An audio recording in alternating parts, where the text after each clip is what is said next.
الحمدللہ رب العالمین والصلاة والسلام علی خاتم الانبیاء وسید المرسلین سیدنا محمد وآلہ واصحابہ اجمعین۔ 6 فرق گزر چکا ہے دوستو کہ سچے انبیاء اور جھوٹے مدعیان نبوت میں کیا فرق ہے۔ آج ہے 7واں فرق۔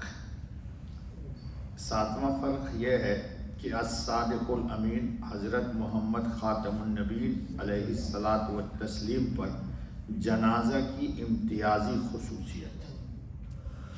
اب ایک پہلے حدیث سنیے۔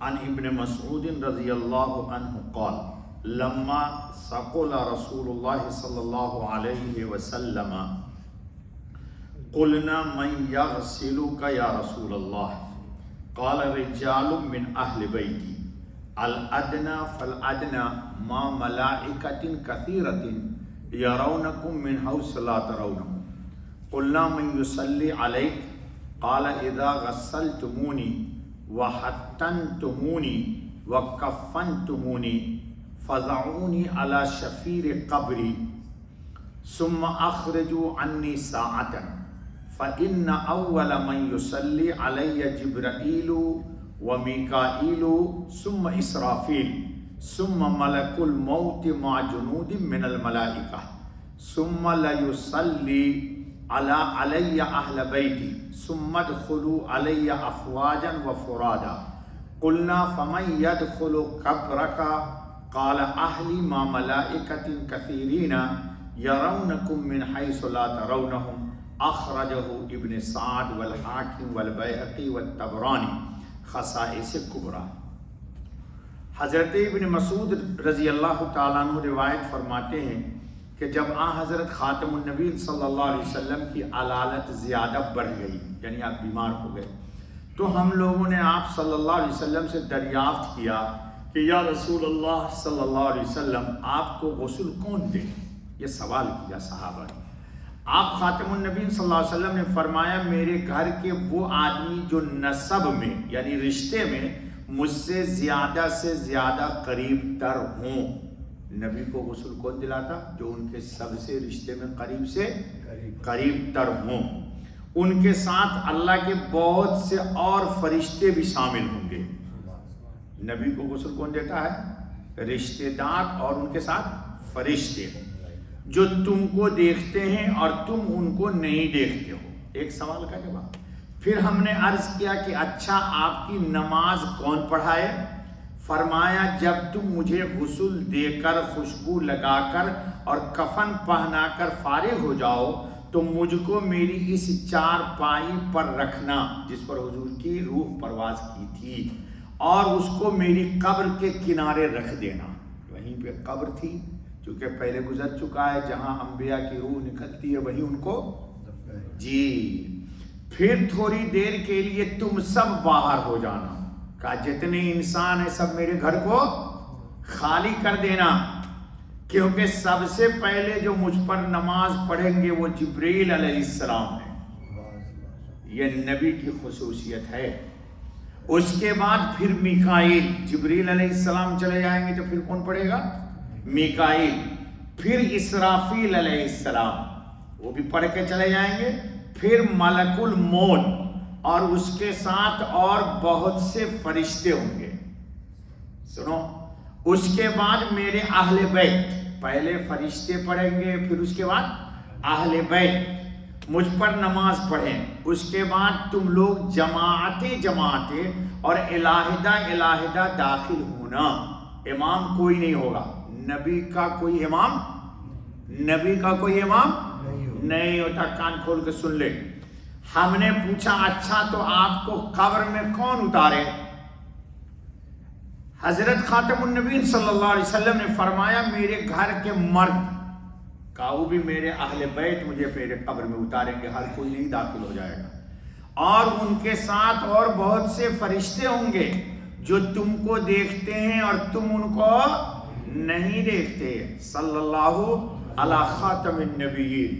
اب سنو، مذکورہ حدیث میں حضرت خاتم النبیین محمد الرسول اللہ صلی اللہ علیہ وسلم نے اپنے وصال کے بعد کے چند امور کی وضاحت فرما کر معیار ختم نبوت کو روشن فرما دیا۔ یہ بھی آپ کے ختم نبوت کی دلیل ہے کہ آپ نے کوئی شک و شبہ کی بات صحابہ میں مشورے کے لیے نہیں چھوڑا، کہا یہ سب خود فیصلہ کر دیا، اور امت کو ختم نبوت کی عظمت و نزاکت کے باعث تمام ہدایات سے باخبر فرما دیا۔ یہی آپ کے نبوت کی دلیل ہے اور یہ آپ کے خاتم النبیین ہونے کی بھی دلیل ہے۔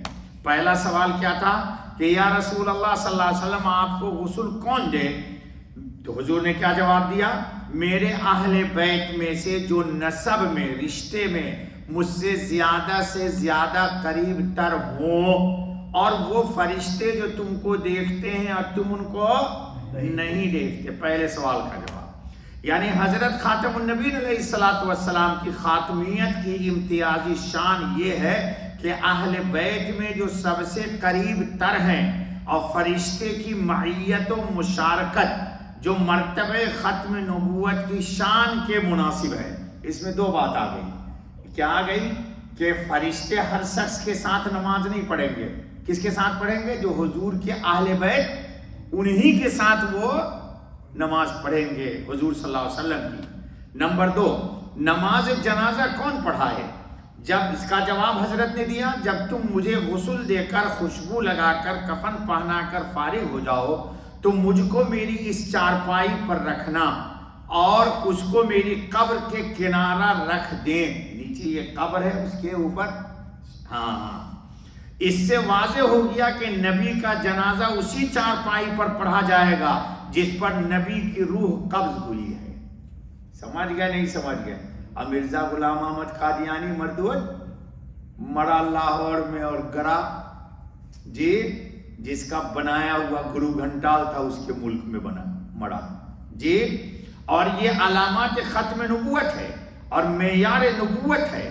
نیز یہ بھی علامات ختم نبوت ہے کہ خاتم النبیین علیہ الصلوۃ والتسلیم کا جنازہ منتقل نہیں ہوا۔ بات سمجھ گئے؟ کیوں؟ ہمارا عقیدہ ہے کہ نبی زندہ ہے، تو زندہ ہے تو جہاں پر وہ تھا وہیں پر اس کو رہنے دیا جائے گا، ادھر سے ادھر ہٹایا؟ سمجھا کرو۔ نیز جنازہ کا قبر کی شفیر پر پڑھا جانا اور رکھنا بھی ختم نبوت کی واضح دلیل ہے، کہا وہیں پر رکھنا، ادھر ادھر کھسکانا نہیں مجھے۔ تیسرا سوال، بیٹا ٹائم ہو گیا یا ہے؟ چل، پھر تھوڑی دیر کے لیے تمام لوگوں کا حجرہ مبارکہ کو خالی کر کے باہر چلے جانا۔ حضور ہی نے فرمایا کہ سب انسان یہاں سے نکل جاؤ۔ نبی خاتم علیہ الصلوۃ والتسلیم پر سب سے پہلے جبریل علیہ السلام نے نماز پڑھی، پھر میکائیل علیہ السلام نے، پھر اسرافیل علیہ السلام نے، پھر ملک الموت فرشتوں کی جماعت کے ساتھ۔ یہ بھی ختم نبوت کی شان امتیازی ہے، یہ بھی حضرت خاتم النبی صلی اللہ علیہ وسلم کے ساتھ خاص ہے۔ چوتھا سوال، پھر اہل بیت خاتم النبیین علیہ الصلوۃ والتسلیم اور ان کے بعد عام صحابہ، یہ ترتیب بھی شان ختم نبوت ہے کہ جس مرتبے کے لوگ ہیں، فرشتے کے بعد سیدنا ابوبکر صدیق آئے، اہل بیت آئے، پھر ابوبکر صدیق آئے، پھر ترتیب سے صحابہ آئے۔ نمبر 5، قبر میں کون اتارے؟ خاتم النبیین علیہ الصلوۃ والتسلیم نے جواب فرمایا کہ حضور صلی اللہ کہا میرے گھر کے مرد لوگ اور ان کے ساتھ فرشتوں کی جماعت، ان کے ساتھ فرشتوں کی جماعت۔ نوٹ، اوپر جو علامتیں لکھی گئی ہیں وہ سچے حضرت محمد الرسول اللہ خاتم النبی صلی اللہ علیہ وسلم کی علامات نبوت ہیں، جبکہ جھوٹا نبوت کا دعویٰ کرنے والا ان اوصاف سے عاری اور محروم ہی نہیں بلکہ لعین ہوتا ہے۔ جو جھوٹا دعویٰ کرتا ہے وہ کون ہوتا ہے؟ لعین ہوتا ہے۔ مرتا کہیں اور ہے اور گرتا کہیں اور ہے۔ مڑا کہاں؟ لاہور میں، اور گرا کہاں؟ ہندوستان کے شہر میں، کہاں؟ جہاں کا وہ تھا، قادیان میں۔ مثلا غلام احمد قادیانی مرا تو لاہور میں غلاظت خانہ میں، اور وہ اگر وہ سچا نبی ہوتا تو وہی پائے خانہ میں ہی دفن ہوتا جی۔ منہ سے غلاظت نکل رہی تھی اور نیچے سے بھی غلاظت نکل رہی تھی، سنا چکا ہوں میں 2 ہفتہ پہلے کہ اتنی بدبو تھی کہ ڈاکٹر بھی بھاگ گئے وہاں سے۔ دفن ہوا ہندوستان قادیان میں. میرے خیال سے وقت ہو گیا. چلو بھائی بقیہ انشاءاللہ کل.